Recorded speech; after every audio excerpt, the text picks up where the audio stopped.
coming to America is a staple in Black households. So Mhm. you'd be hard pressed to find someone who hasn't seen that film, and if you do, that's a rare thing. Mhm. Um, what was it like getting the news that you've been casted in the sequel to the film?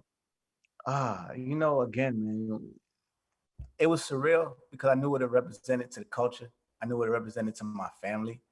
Being first generation Nigerian, like to call my parents and say, "Yo, I'm a part of something that we've watched for 30 years," and to be a part of something legendary, like it's no other. It's kind of speechless, but then it goes in from speechless to then it goes to like, oh, I gotta body this, like I gotta kill this, and then it Absolutely. goes to okay, be professional, be a sponge, learn everything you can, and then it was a domino effect of different feelings that it's hard to explain because it's something that everybody in Hollywood would want to be a part of, and so even if you don't act, you'd want to be a part of it, you know what I mean? So Absolutely.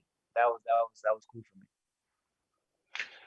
You kind of touched on that a little bit, but you're no stranger to being on sets with big names. So can you speak on like working with Eddie Murphy and James Earl Jones and Wesley Snipes and Arsenio Hall? What was that like? Well, Arsenio made it super easy for me when I got on set because he was the first person I actually met, and he was like, and I was ready to be like, Arsenio, man, woo, woo, all that, and he came to me and he was like, yo, Rotimi, yo, I love your song, Love Rhythm. When you do that, baby, baby, yeah, that's my joint right there, boy. I said, yo, this is going to be an experience, and so that took away a lot of the nerves for me. And then Wesley was a monster. He's one of the most talented people I've ever been around, honestly. And Eddie's a professional. I think my moment with Eddie was when I was able to make him laugh. And that was a moment for me. It was like, oh, he was like, oh man, you a funny motherfucker, man. And that moment for me just solidified everything. And so it was a couple cool moments on there. Now you touched on making Eddie laugh. Now your fans are used to seeing you in more like tough guy roles and stuff like that in your shows and movies. So this movie, your character is more of a comedic role. Yeah. So what was it like being able to show off your more comedic side? Well, I have a character on Instagram called Mr. Butterscotch, and so Absolutely, yes. so with Butterscotch, it was like touching the tip of the iceberg with Butterscotch, and then now like being able to be actually a comedic actor on the big screen, it kind of just translated into that, man. And so, it was a moment to realize, like, man, like you just came from a drama that's super super dark, and now you're Right. in one of the most legendary comedies, man. So it was just like, man, like it was one of those moments like, yo, just keep working, bro, and like the sky's the limit for yourself, man, truly. You brought up Mr. Butterscotch. How do you think he'll feel that he wasn't invited to Zamunda? Butterscotch don't need Zamunda, baby. Like, you know what I mean? So he's at the Butterscotch Castle, he's good, So would you like to see a Mr. Butterscotch movie? You know what I'm saying? Like bring that character to a film? Eventually, for sure. Yeah, yeah, for sure. I think that'd be really, really funny, man. And I try to space it out as much as I can to keep it. I've been doing it now, and it's so crazy. I've been doing it now for 4 years. So like, it's time to take it to the next level for sure. Absolutely. Now, Coming to America is not just a comedy. It has some love stories involved in intertwining it. And you yourself, your Instagram is basically a love story now. So speak about now being a fiance and now kind of really, really being off the market. How does that feel?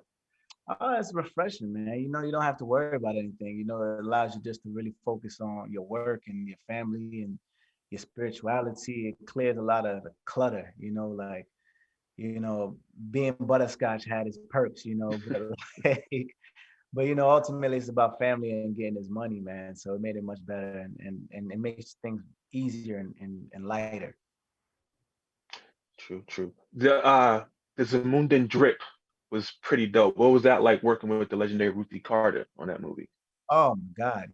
Like it's like I was telling people yesterday, man, it's like putting on a superhero outfit, like you transform automatically. Like you could be yourself, and then when you put it on, you become my character's name is Pretty Itty. So like when you went to Pretty Itty, I felt pretty itty, you know what I'm saying? And like it was a beautiful transformation just from just the clothes.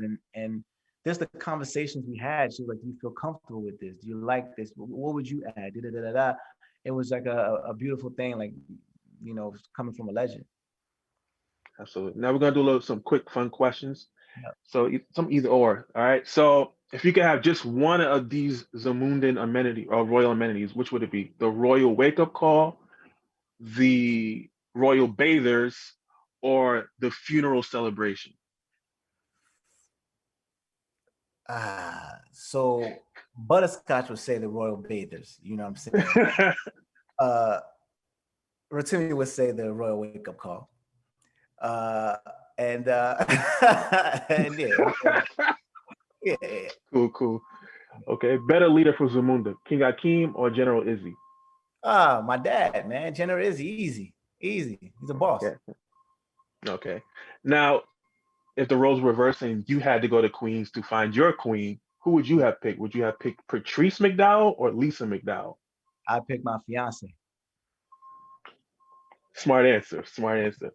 McDonald's or McDowell's? um, I feel like McDowell's. I'll try McDowell. I know what McDonald's is, but let me try McDowell's burger.